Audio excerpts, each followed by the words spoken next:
Okay, so today we're going to do the second part of rational equations. Yesterday, we looked at what does it look like when we solve equations that have a fraction equal to a fraction or proportion. Today, we're going to look at what does it look like when we have fractions added to each other and then sometimes even equal to another fraction after that. So we know that we want to remove the fraction to make it easier to solve, and we're going to show you guys how to do that. Okay, so here we go. For some of you, this is going to be a little bit tougher in the beginning, but stick with me, take good notes, and hopefully we'll get you through it. Okay, I anticipate on hearing from some of you through Remind. Okay, so the first thing you want to do is you want to look at your problems and look at what's in the denominator of all the fractions. You can see over here we've got a y, and over here we've got a y plus 2. So our common factors, when we used to do things before, when we did fractions, let me just pull an itty-bitty fraction up that you guys could understand.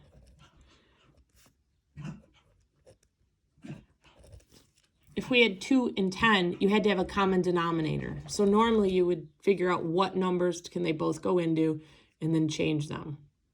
Or you could have multiplied all of them by that number and it would have got rid of your fraction. So that's what we're going to do down here. We're going to multiply by the common denominator all the way across. And the easiest way to do this is just take the bottoms, in this case, and use them here. This is going to require that you guys know how to cross cancel. Okay, so I'm going to put it over here so I can see it.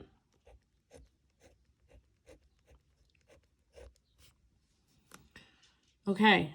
I also recommend you do it here too, because you're going to be canceling and it's going to get very confusing.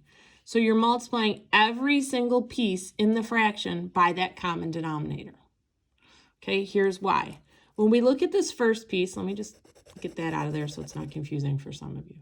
When we look at the first piece, we want to cross cancel. So this is over 1, so that's not going to change anything. Is there anything on the bottom here that also appears up here? Hopefully you're saying yes. What is it? Well, it's the y's. So we're going to cross them off. So this y, okay, that's not going to work. So this y and this y are going to cancel out. What am I left with for this section? Well, I'm left with a 4, and I'm left with what's in my parentheses. Okay, now I'm going to go to the second one. Is there anything that's in the bottom here that's in the top here? Well, this y plus 1 is in the top and bottom. So that leaves me with what? 5y times y.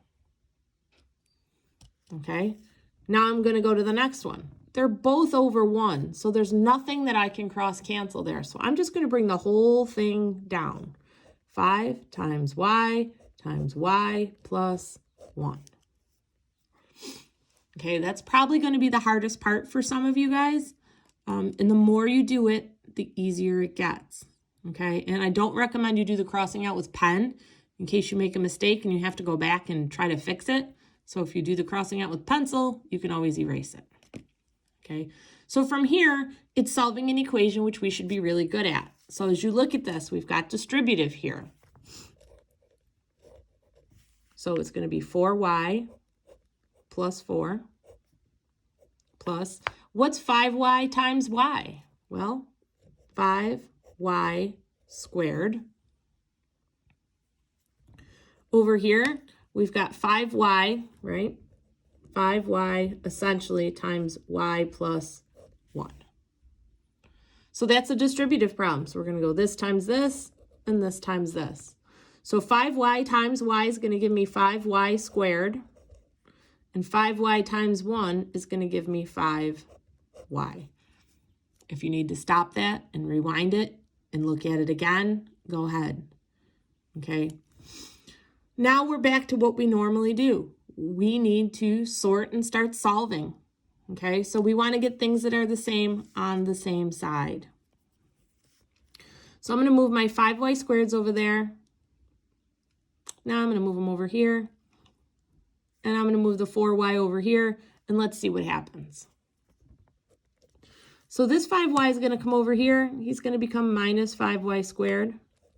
This guy's going to come down. He's a positive 5y squared. Some of you already know what's going to happen there.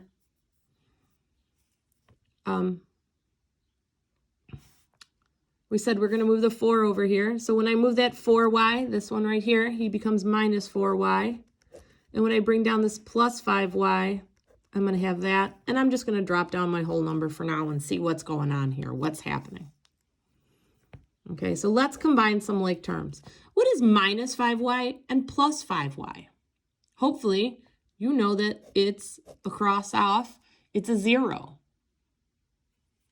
So what is minus 4 and plus 5? Well, it's 1y. And your answer actually falls out.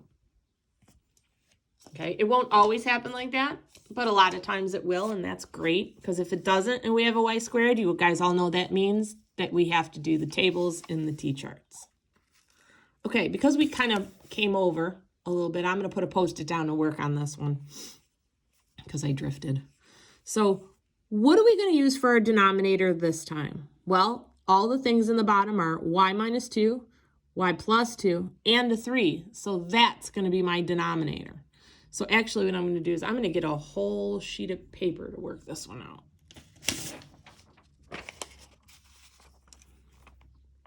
So y plus 2 over y minus 2, because I don't want to crowd it in when you guys are trying to figure out what it is I'm doing.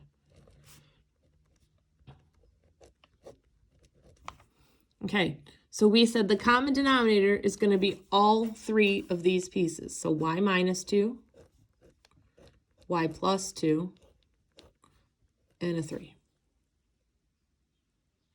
And we're going to have to do that times each one of these. So 3, y minus 2, y plus 2, and over here, 3, y minus 2, y plus 2. Okay, I'm going to get my pencil out, and I'm going to see what I can cancel. Who's on the bottom here? This one. So I'm going to cross them off there. Who's on the bottom here? Y plus 2. So I'm going to cross them off there.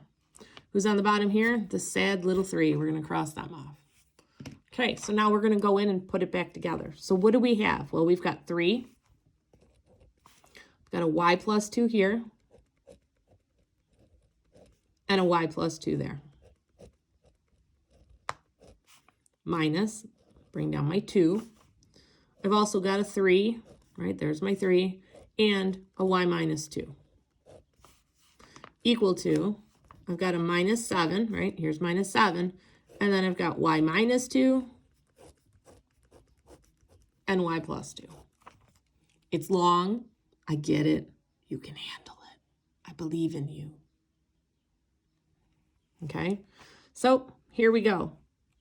What do you see? Somebody amaze me. Hopefully you're saying, if you're my students, you're probably saying the area model or double distributive. If you're not one of my students, you might be saying FOIL. Okay, but we know we've got to do all this. So over on the side, you should be doing y plus 2 and y plus 2 to come up with your answer there. So we're going to get y squared plus 2y plus 2y plus 4. Okay. And then when we bring that out, I'm bringing my 3 down because I didn't do anything there. I've got y squared. That's this. Remember, these come together. Plus 4y plus 4. Minus. Okay, what's happening here? 2 times 3. 6 times y minus 2 equals, moving on. That middle one's going to be nice for this problem. Over here, I've got another area model box. So I'm going to have my minus 7. Honors kids, you should know immediately what that is. Difference, it's going to cancel out.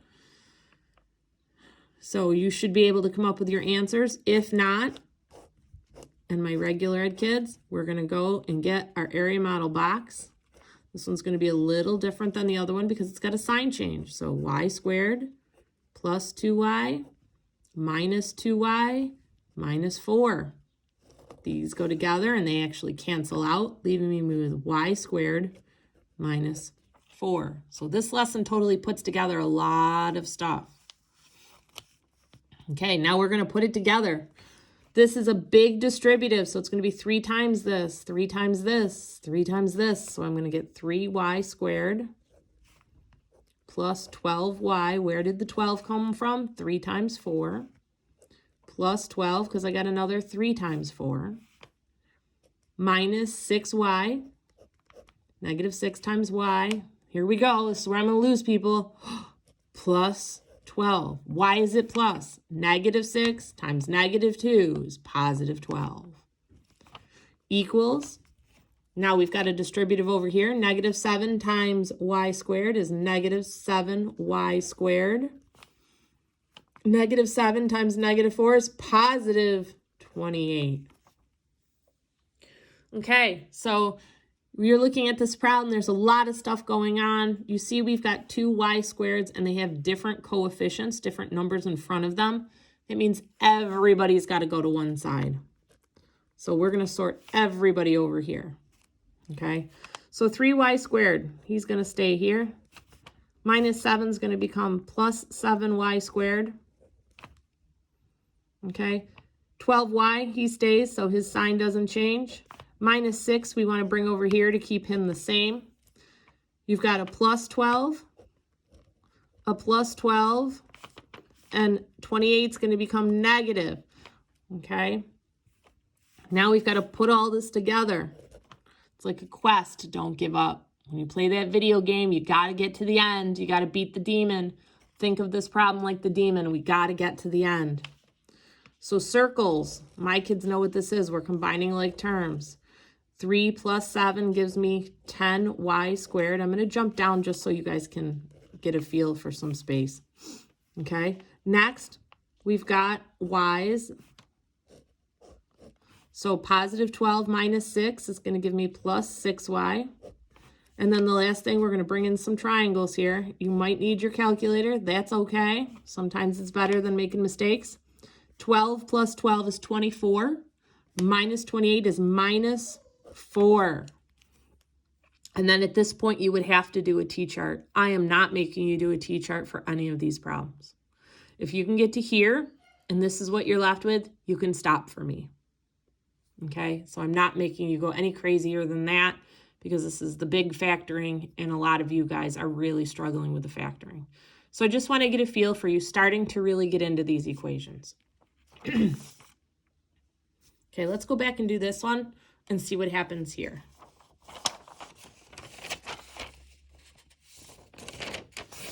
I'm going to use the other half of my paper. So I'm going to write it down first.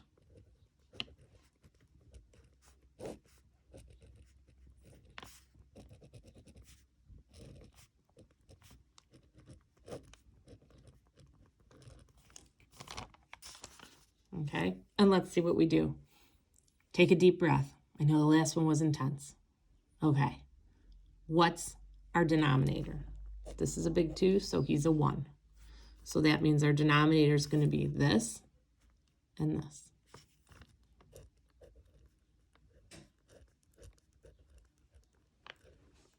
And we're going to have to do it for all 3 pieces.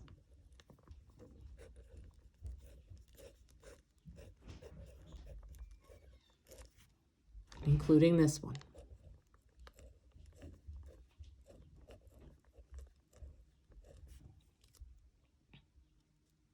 Okay, let's get our pencil out and start getting rid of things. Who's on the bottom here? Let's get rid of them up there. Can't do it at all with the middle term. But who can we get rid of here? Well, he's the same up there. All right, so let's put it together. What are we left with? B plus 2. And what's left up here? 2b minus 5. Take away 2 with the whole thing because there was nothing we could cancel out. And what are we left with over here? Well, we've got 3 and b minus 2. Okay, we're going to take a deep breath. We're not going to be scared. We got this. We got lots of paper, lots of eraser. We can do this. Okay.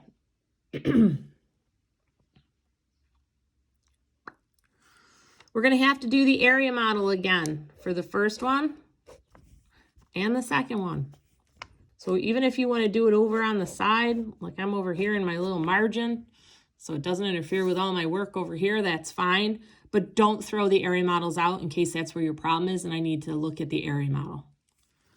So b plus 2, 2b minus 5. Just going to set my area models up and get that out of the way. Okay, here we go. So 2b times b is going to give us 2b squared minus 5b plus 4b minus 10. So I'm going to take that all here. Remember, my middle ones are going to combine. So minus 5 plus 4 gives me minus 1b minus 10. Minus 2, we're going to have a big parenthesis here. So b squared plus 2b minus 2b minus 4. Our middle terms are going to combine and woohoo, yay! Plus 2 and minus 2 gives us a 0, so that's gone. So we're just left with b squared minus 4. And then we're going to bring down this. If you want to do that one right now, you can. I'm going to keep all my distributive to the second step. Okay, I have no distributive here. I'm just going to bring it down. Now I'm going to solve my distributive here because I've got this times this and this times this. So it's going to give me negative 2b squared plus 8. Don't lose that sign. Minus 2 and minus 4 is positive 8. Please be careful with your signs. And then 3 times b and 3 times minus 2 is going to give us 3b minus 6. Okay, look at the problem the way it is. What do you notice about the b squareds right now, the way they are? You have a positive 2b and a minus 2b squared. When you put them together, what happens to them? They're going to create 0. So they're going to go away. So what does that tell you about the problem? Is it going to be one of the scary problems like we had up here where we had a squared left? Or is it going to be one of the nice, neat problems that we can totally handle? It's going to be a totally handle problem because that squared disappears. So whenever you get to the point where that squared's going to disappear, you can celebrate because it means that problem is going to be so much easier for you to do. So this is a celebrate problem. We got this. We can handle this. So the celebrate problems mean your variable goes on one side and your constants go on the other. So here we go. I've got minus 1b. Bring my equal sign down so I know where I'm moving. My minus 10 is going to go to the other side. He becomes positive 10 because remember, if I switch the side, I switch the sign. Positive 8 is going to become minus 8. Now I've moved everybody on this side to where they need to be. Positive 3b is going to come over here. He's going to become a minus 3b. And minus 6 is staying, so his sign stays the same. Now I'm just going to put stuff together. Minus 1 and minus 3, if you need your calculator, you can get it. It's going to give you minus 4b. Over here, again, if you need your calculator, feel free. 10 take away 8, take away 6 should give you minus 4. And then we're just going to divide to get our variable by himself or isolate the variable, and you get 1. So you just got to make it through the area model problems and see if your b squareds or your letter squareds disappear. If they disappear, it's a celebrate. If not, we got to trudge to the end. And for you guys, like I said, you can stop here. Okay, normally we would have to factor and create a T-chart. I'm not going to make you go through this on distance learning. So take each problem as far as you can. Even if you only get the first 2 things set up and you can only get to here and you can't do the area problem, my regular ed students, at least send me that and I can try to help push you in the right direction. Honors kids, I do expect you can handle the area model. Okay, so you're going to have to push through a little bit with tonight's homework. All right, so for tonight, we are going to go back to the same worksheet from yesterday, the 11-8. And I'm going to have you guys work on 7 through 17 odd. So your first column, okay? You'll be okay. I promise. I really, really do. You'll be okay with these.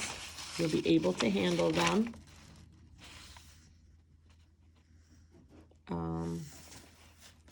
In fact, none of them are really, really scary, and the only one that requires factoring is going to be this one. So they're all going to be like the nicer problems. So they're all going to be the celebrate problems, okay? So plug through them. You can do them. This is the only one you have to factor, and it's an easy factor. I made sure it wasn't one of the crazy hard factors. It's one of the nice, easy ones that you guys can handle. So remember, if you need me, text me up on Remind. We'll do what we can. And I just want you to really put your all into this one, okay? It's all downhill from here, guys. Thanks.